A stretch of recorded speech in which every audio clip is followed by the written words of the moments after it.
Hey guys, welcome back to another review. Today I have the WLMouse Strider sent out to me by WLMouse, and I want to go ahead and give them a thank you for sending that out to me. I'm very grateful, but as always, everything mentioned will be of my own words and opinions, and nothing will be influenced in any way. So let's go ahead and get started. So first off, we have my copy of the Strider, which I chose the gold copy, and I absolutely love the colors. When you receive the mouse, you'll have this beautiful and minimal box where it has the outline of the Strider itself with this purple print, and on the back of it you'll have the specifications of the specific mouse that you have, and by that I mean just like the type color that you chose. The mouse is going to be the same throughout when it comes to specs. And when you pull the top fabric loop, you'll pull out the inner housing, which has this beautifully done art that doubles as a support and help card. So if there's any other questions, you can go ahead and contact them through any of these routes. In the box, you'll have the mouse sitting right here, the 8K dongle and the 1K dongle. Pull out the fabrics. This box houses the USB-A to USB-C cable, and this houses all your mouse gates, extra grips, mouse specific grips, and also cutout grips like the squares, circles, etc. So let's go ahead and put this back together. I was about to put the mouse back in there. So with the mouse itself, the mouse does come in at 122 by 66 by 38 millimeters.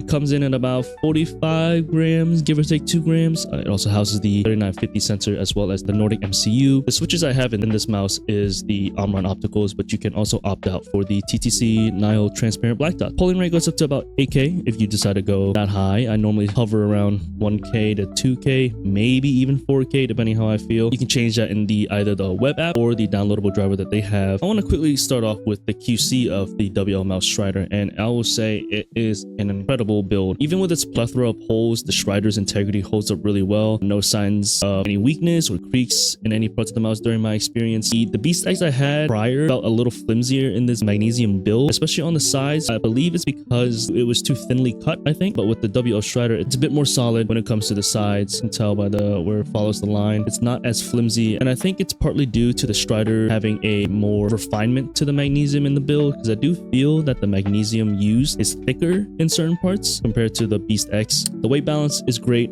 as the bulk of the PCB is toward the front of the mouse, but it's also counterbalanced by the battery in the back, leaving a solidly balanced feel in the mouse. The base has a moderate amount of flex with all the cuts it has, but it's nothing flimsy or something to be worried about. I mean, unless you're constantly wanting to press the back of the mouse for some reason. It truly is a tank of a mouse given the holes that the build has. Honestly, the integrity of it is fantastic. Definitely a huge improvement from the Beast X. So the coating is up next, and it's hard to describe a coating on the Strider simply because of the Magnesium shell. It provides a really nice cooling feel whenever you first handle the Strider, as well as keeping your hand a bit cooler than what an ABS plastic shell could during use. I wouldn't necessarily say the coating on the Strider is grippy or anything other than above average. It doesn't provide an extremely grippy coating as like a Viper V3 or a Maya X would due to the Magnesium. I do get a better grip and my hand is slightly sweatier when gaming, but other than that, it's not something crazy to praise about. It's not slippery by any means. It's just that you might be wiping your hands more often during use. The shape of the Strider is practically 1-to-1 to the endgame gear XM2. The shape, the width, length, height of the Strider is like almost matching it 100%. It's a very comfortable shape and is definitely catered toward palm and claw grip users. Side by side, it's hard to say they're anything different except the Magnesium build. The Strider has a slightly slimmer back, a lower hump, and less aggressive thumb groove. M4 and M5 are also more spaced out on the XM2 than the Strider.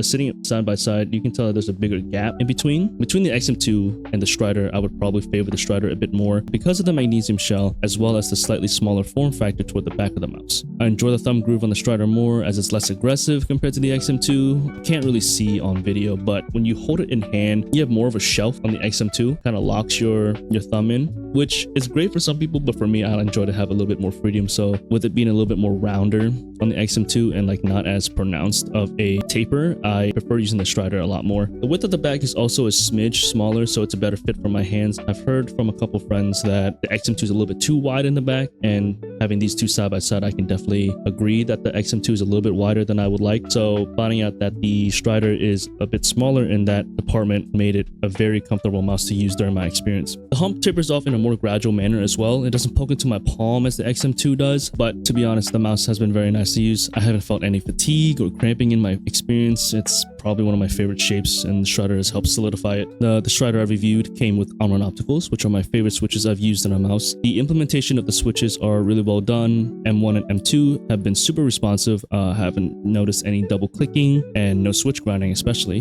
No pre or post travel on them or any side-to-side movement either. Very sturdy. I would like to say that it also helps that the Magnesium keeps it nice and locked in. M3 is very smooth and steppy. It's a little iffy when it comes to spamming the button. Like, I can do it, but it's also just I feel like I have to put forth a little bit more effort to really spam it well, or that just might be me. It's still very light to press. It's just a little difficult for me. M4 and M5 works as expected. There is some slight pre-travel on M5 toward the back of the mouse, but it's nothing crazy to worry about. During in-game, you're just gonna press it no matter what. I mean, overall, the implementation of the switches have been very well done. No hiccups whatsoever in my time of play, and really knocked it out of the park with the implementation. The performance. Needless to say, my performance with the Strider has been great. The shape really let me either lock in or relax during play when it came to claw grip. I didn't feel like it was forcing me to stay locked in, which some could argue is bad, but for my experience in play, it was really enjoyable. The slightly smaller form factor that differs from the XM2 provided an openness to my gaming experience and gave me more maneuverability and control. Tracking was a breeze on Apex during its fast-paced action. The control was great during my sessions on Tarkov, where I needed to keep a steady angle or snap onto multiple enemies one after another. 2K polling showed no signs of latency problems and didn't experience any sort of random disconnections either. And you know me, I'm always on 2K no matter what, unless I decided to try 4K whenever that opportunity arises. I mean, like, it performed really well. Did the mouse make me perform exceptionally better? No, but was it a fun, comfortable, and premium experience? Yeah, I would absolutely agree. But the Strider truly has been one of my favorite mice to test recently, and its software.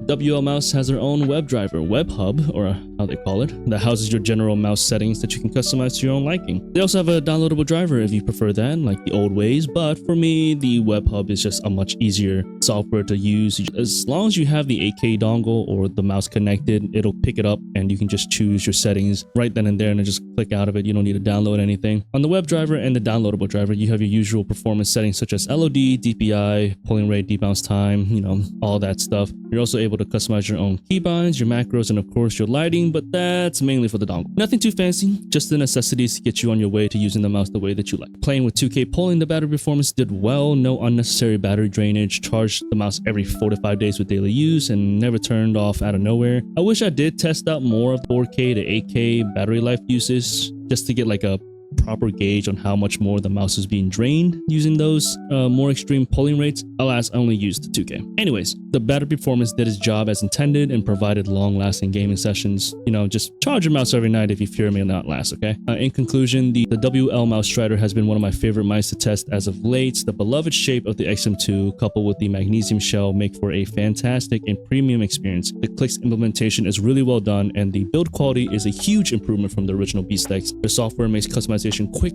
and streamlined, no downloads necessary, no waits, just plug in your dongle, load up the web hub, customize, and you're set. The Strider is a joy to play with, and the cooling sensation from the Magnesium shell is second to none. It's just so nice during those intense sessions and your hands get a little too warm. It keeps it cooler. I wouldn't say like keeps your hands from getting sweaty, but it definitely keeps it cooler. I highly recommend pick the Strider up, especially if you're a big fan of Magnesium like me, and if you're a diehard fan of the XM2 shape. Thank you again, WLMouse, for providing this Strider for testing. I am extremely grateful as always, and I hope you guys enjoyed this video. Please like, comment, subscribe if you would like to, and I will see you guys soon in a future review.